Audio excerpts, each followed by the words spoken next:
kuti mastreets esocial media manoswera njiona kuti nyaya dziri kufamba sei. Aiwa, ndinayo nyaya ndinoda kuti ndinge ndinosvitsa kwamuri nyaya ichakufadzai, nyaya iri kundifadzawo neniwo. Handiti handinoda kusvitsa kwamuri kuitira kuti muzive zvinhu zviri kuitika. Asi chekutanga uri munyowani usati wasubscribe, I kindly ask you to subscribe, turn on your notification bell so that every time we upload a video, every time patinokanda nyaya dzipisa, you will be notified. Ndicho zviri kudizvudi kwese kwamuri vazukuru vasekuru senda. Umwe anobva bhoikana sei uchititi vazukuru zera rako irura. Aiwa, chingotigamuchirawo sehanzvadzi yamai vako. Chidiki chachona chigotwe chemba na mai vako hazvina kuipa izvozvo. So nyaya ndauya nayo tiri kuda kuti makorokoto kuna VP Dr.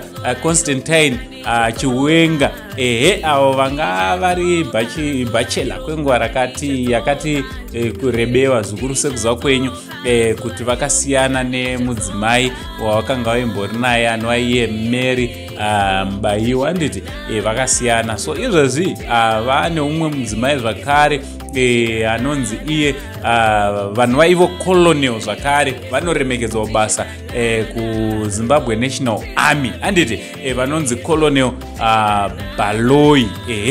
Colonel Baloyi ndo vave mudzimai wa VP Honorable VP Chiwenga. Handiti aiwa, titoti makorokoto kune vaviri ava tivashuvira happy marriage life. Handiti aiwa, tinovashuvira kugara mupawo zvakanaka vachiwirirana nokudanana vazukuru kuti rudo rwavo vange vari vanoparadzaniswa nechinhu chimwe chete badzi chinova icho rufu.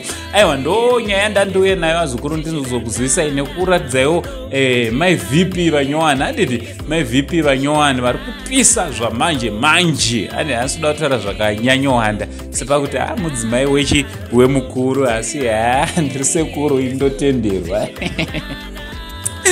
Sasekuru ndinoti aiwa, chakanaka mukaka urungwechi munyu, mudzimai wakanaka uyu. Aiwa, chinova chinhu chakanaka. Handiti hanzi hawana mukadzi hawana chinhu chakanaka. So VPO vakazovanirawo tsvara kadenga yavo yakazvinakirwa.